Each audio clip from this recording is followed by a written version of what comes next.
안녕하세요. 산부인과 의사 황인아입니다. 제가 많은 영상들에서 바르는 호르몬제의 유용성에 대해서 설명을 드리고 했습니다.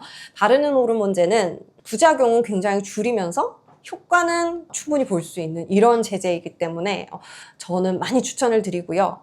일반적인 로컬 병원보다는 대학병원에서 교수님들이 더 많이 쓰시고 있는 것 같아요.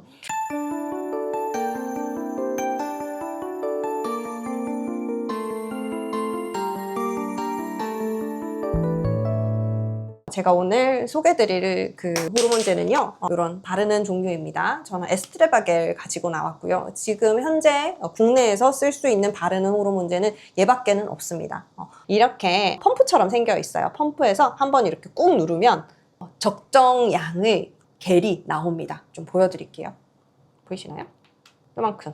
이렇게 펌프를 좀 이상하게 하시는 분들이 있어요. 이거를 막 조금씩 해서 여러 번 이렇게 펌프를 해서 쓰시는 경우가 있는데 그게 아니고 여기서 들고 꽉 눌러서 끝까지 펌프를 했을 때 나오는 양이 적정 양입니다. 이 양을 기준으로 우리가 처방을 드리는 거예요. 어떤 분들은 집에서 실험실 장비처럼 저울 같은 게 있더라고요. 미세 저울 같은 거 해가지고 이거를 막 양을 짜가지고 이렇게 사용하시는 분들도 있는데 그렇게 하실 필요 없어요. 그렇게 막 정밀하고 정확할 필요까지 없습니다. 밀리그램 단위 이런 거가 필요하지는 않고요. 요거 그냥 한 번 짜서 사용하시면 한 펌프의 양입니다. 저용량 치료를 할 때 한 펌프를 써요. 그리고 일반 용량 치료를 할 때는 이렇게 두 번 짜서 쓸 수 있게 합니다. 두 펌프를 사용을 합니다. 그래서 두 펌프를 사용을 했을 때 대부분의 갱년기 증상은 잘 잡히는 편이고요. 그럼 이거 어디 발라요? 이렇게 얘기를 많이 하시는데요. 아무데나 바르면 됩니다. 이게 피부를 통해서 흡수가 되는 거예요. 그래서 피부만 통해서 전달이 되면 흡수가 되어서 내 몸에서 역할을 하게 되어 있어요. 그래서 뭐 팔에 발라도 되고요. 근데 보통은 넓은 면적에 그냥 펴 바르시라고. 왜냐하면 넓게 바르면 빨리 흡수가 되고 마르겠죠. 그러면 생활하기가 더 편하잖아요. 저는 허벅지 앞쪽에, 여기 앞쪽에 바르시라고 말씀을 드립니다. 그래서 허벅지에 발라도 되고, 사실 뭐 종아리에 발라도 되고, 팔에 발라도 되고, 어깨에 발라도 됩니다. 그런데 내가 편한 자리에 바르시면 되고요. 안 되는 거를 말씀을 드리면 얼굴에는 안 됩니다. 얼굴에는 너무 자극이 심해요. 그리고 손바닥은 다른 부분이랑 피부가 다르죠. 그죠? 그래서 손바닥에는 흡수가 잘 되지 않습니다. 손바닥에는 바르는 용도로 쓰지 마세요.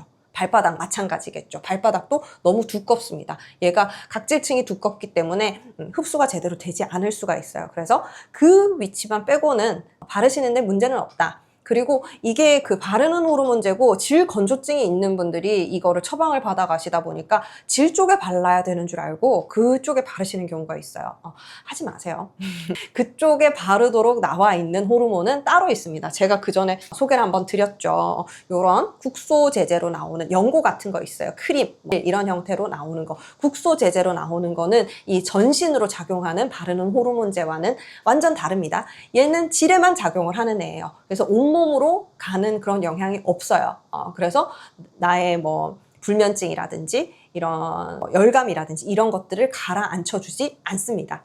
그런데 이거는 전신적으로 역할을 해요. 물론 질도 건조하지 않게 만들어줍니다. 그렇지만 그 용도가 질에 바로 발라서 흡수시키는 건 아니라는 거죠. 그래서 피부에 발라서 흡수를 시키면 얘가 흡수되어서 혈류로 들어가죠. 혈류로 바로 들어가는 거에 굉장한 장점이 있습니다. 어쨌든 혈류에 들어가면 얘들이 이제 온몸을 돌면서 호르몬의 역할을 하게 되는 거죠. 그래서 이런 식으로 이제 사용을 하시면 되고 혈류로 흡수되는 게 왜 더 좋냐, 우리가 소화기관으로 흡수가 되는 이런 경구약들을 복용을 하시게 되면요, 이게 그냥 뭐 100% 나한테 흡수되는 게 아닙니다. 일단 삼키잖아요. 위에 들어가죠. 위에서 뭐 위산에 의해서 어떤 작용들을 할 거잖아요. 그거를 견디고 장으로 넘어가서 거기서 이제 흡수가 되어야 되고요. 장에서 흡수가 되더라도 간을 거칩니다. 간을 거치면서 또 많이 부서져요. 그리고 간이 어느 정도 이제 해독작용 같은 것들을 하는 거죠. 그런 과정들을 다 거쳐서 내 몸 안으로 들어와서 흡수되고 역할을 하는 거는 사실 많지가 않다는 거죠. 그래서 내가 필요한 용량보다 많은 용량을 때려 부어 넣어야 그 안에서 역할을 할 수 있게 되는 겁니다. 그래서 용량을 좀 충분한 양, 더 나한테 필요한 양보다 더 많은 양을 복용을 하게 되고요. 그래서 그게 역할을 하게 되는 거고, 이런 소화, 흡수되는 과정에서 이런 장애물들이 있습니다. 간으로 가는 것도요. 간으로 가게 되면 부서지는 것도 있어요. 분해되고 이제 그런 부분들도 있어서 그런 과정에서 간 독성을 유발을 하기도 하고요. 간이 어쨌든 이거를 분해하는 과정에서 일을 많이 해야 되잖아요. 술도 마찬가지입니다. 알코올을 마시게 되면 이거가 안에서 몸에 그냥 흡수돼서 좋은 그게 아니잖아요. 그죠? 그래서 간에서 해독이 되고, 흡수가 되고, 이제 분해가 되는 이런 작업들을 해야 되기 때문에 간이 바빠집니다. 간이 힘들게 일을 해야 되는 거죠. 그런 과정에서 간의 상태가 좋지 않아질 수가 있는 거죠. 간 수치 올라간다고 얘기를 하잖아요. 그런 이제 악영향을 끼칠 수가 있는 거, 첫 번째. 그리고 또 간을 통과하면서 우리가 에스트로겐 성분이 혈전을 잘 만드는 그런 물질들을 만들어냅니다. 그래서 우리가 피임약을 드실 때 혹은 호르몬제를 드실 때 이럴 때 그 혈전에 대해서 굉장히 걱정을 많이 하거든요. 뇌졸중이 있었거나 심근경색이 있었거나 어디 뭐 혈전이 들어가서 막히는 이런 질환이 있으셨던 분들은 호르몬제를 복용을 못 하세요. 그런데 이런 이제 혈전이 잘 생기게 하는 이 역할을 하는 것들이 소화를 통해서 간을 통과하면서 만들어지는 건 거죠. 그래서 간을 통과하지 않으면 이런 문제가 안 생깁니다. 그래서 이거는 아무리 발라도 혈전의 위험성을 높이지 않아요. 그런 장점이 있습니다. 그래서 뭐 이런 것들을 뇌졸중이 있었던 분들 쓰셔도 되냐 하면 호르몬제 자체가 금기이기 때문에 좀 쓰는 게 망설여지기는 하는데요. 그런 위험성만 좀 높고 뭐 가족력이 있다든지 이런 분들에게는 충분히 안전한 방법으로 사용을 해볼 수 있을 것 같습니다. 그리고 위장장애도 물론 없겠죠. 약을 먹었을 때 속이 쓰리거나 메스꺼린다. 보통 호르몬제를 처방을 드리면요. 갱년기 호르몬제는 저용량이라서 그렇게 힘들어하시는 분들은 별로 없는데요. 정용량의 피임약을 처방을 드리면 특히 좀 마르거나 예민하신 분들 같은 경우는 구역 구토, 메스껍거나 토하고 싶은 느낌, 실제로 토를 하는 분들도 있어요. 그래서 그런 것들이 생길 수가 있는데 바르는 것 이런 위장작용이 전혀 없어요. 그러니까 속이 좀 안 좋거나 좀 민감하신 분들도 좀 쓰실 수 있다. 이런 면에서는 굉장히 장점이죠. 그리고 얘와 함께 쓰는 프로게스테론, 우리가 에스트로겐 한 가지를 쓰니까 한 가지는 프로게스테론을 써야 되잖아요. 프로게스테론 중에서 선택을 해서 쓸 수가 있는데요. 제가 쓰는 프로게스테론은 유트로게스탄이라는 제품입니다. 진주알처럼 이렇게 동글동글하게 생겼어요.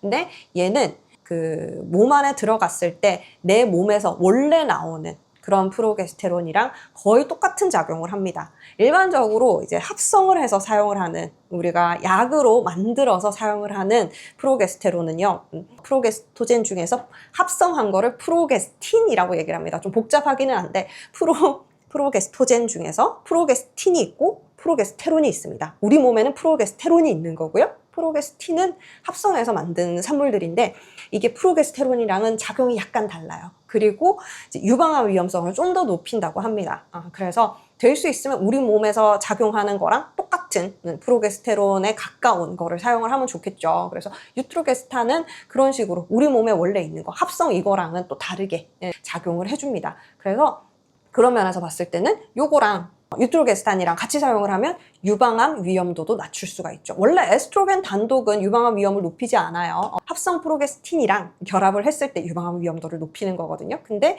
그것도 잘 선택을 해서 이런 괜찮은 종류를 쓸 수 있다라고 한다면 우리가 흔히 호르몬 치료를 하면서 걱정하는 유방암, 혈전 이런 거 중대한 문제들을 다 잡을 수가 있는 거예요. 부작용 물론 뭐 없지는 않습니다. 이것도 써도 좀 머리가 어지럽다는 분도 있고요. 피가 좀 비친다는 분들도 있고요. 그런데 그런 것들은 치명적인 부작용은 아니에요. 나를 어떻게 이제 죽음과 가깝게 만드는 그런 부작용은 아니잖아요. 내가 좀 불편하거나 좀 찝찝할 수는 있어요.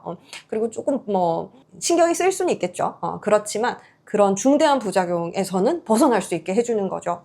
그래서 호르몬 치료의 베네핏은 가져가면서 부작용은 최소화해서 내가 좀 안전하면서도 편안하게, 마음 편하게 이렇게 쓸 수 있는 그런 제품이라고 할 수 있어요. 그래서 저는 바르는 호르몬제 많이 사용을 하고 있고 적극 권유를 드립니다. 내가 뭐 고지혈증이 있다든지 고혈압이 있다든지 당뇨 전 단계 이런 분들 혈전 위험성이 높잖아요. 그래서 이런 분들 같은 경우는 더더욱 이런 거를 쓰셔야 된다고 생각을 하고요. 가족력 중에서 안 좋은 가족력들이 있다. 아버님이 무슨 심근경색으로 돌아가셨다. 그런데 나한테도 그런 요소가 있을 것 같다. 뭐 기저질환은 없지만 그게 염려가 되시는 분들 이런 경우에도 잘 사용을 할 수가 있습니다. 그래서 요거 저는 적극 추천을 드리고 한동안 이게 시중에 잘 안 풀렸어요. 그래서 이런 전쟁 이슈 이런 것 때문에 뭐 갇혀서 못 나오고 무슨 호르몬제 해협 이런 데 있잖아요. 이런 이슈들이 있었는데 지금은 잘 공급이 되고 있고 잘 사용하고 있습니다. 유통기한 이슈도 있었는데 그것도 해결이 됐어요. 그래서 업체 측에서는 잘 공급을 해주겠다라고 약속을 하고 갔는데 이게 또 수입을 하는 제품이라서 외부 상황에 따라서 조금 움직일 수 있습니다. 그래서 사재기를 하려고 하는 분들도 있는데 그거는 추천드리지 않고요.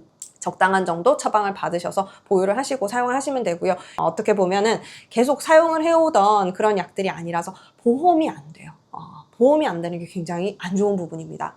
보험이 된다고 한다면 그 호르몬제의 가격은 굉장히 낮아지거든요. 그래서 일반적으로 처방받으시는 뭐 리비알, 뭐 안젤릭, 페모스톤 이런 약들은 다 보험이 돼요. 그래서 보험되면 뭐 한 달 약을 받아도 뭐 만 얼마 굉장히 저렴합니다. 그런데 보험이 되지 않는 이슈로 인해서 좀 비쌉니다. 그런데 많은 분들이 잘 모르시는 거 실비보험 다 있으시잖아요. 실손보험 이런 것들 있으신 경우에 약국에서 약값을 좀 커버를 해주기도 합니다. 이게 차이가 좀 있을 수 있는데 한 5만 원에서 10만 원 정도 선까지를 받으시더라고요. 그래서 우리가 이게 그냥 내가 쓰고 싶어서 쓰는 거 아니잖아요. 비급여로 뭐 나가기는 하지만 나는 엄연한 갱년기 증상의 치료를 위해서 치료 목적으로 사용을 하시는 거기 때문에 실손보험은 받으실 수 있어요. 다 받으시더라고요. 이거랑 뭐 듀아비브랑 몇 개 비싼 약들 있어요. 그런 것들 다 받으실 수 있으니까 기왕 내가 가지고 있는 보험은 충분히 보장을 받으셔서 그렇게 이제 내가 원하는 이런 치료를 받으셨으면 좋겠고요. 웬만한 그런 영양제 같은 것들 다 뭐 몇만 원씩 하잖아요. 그런데 효과적인 면, 안전성, 그리고 확실한 거 이런 거에서는 이거를 따라올 수가 없어요. 그래서 저는 이왕 치료를 하신다면 안전하면서도 확실한 거 이런 걸로 하시기를 권유를 드립니다. 오늘 영상도 봐주셔서 감사하고요. 구독과 좋아요 꼭 눌러주시면 제가 또 갱년기 영상 도움될 수 있는 걸로 또 안내를 드리도록 할게요. 저는 다음 시간에 또 뵐게요. 바이바이.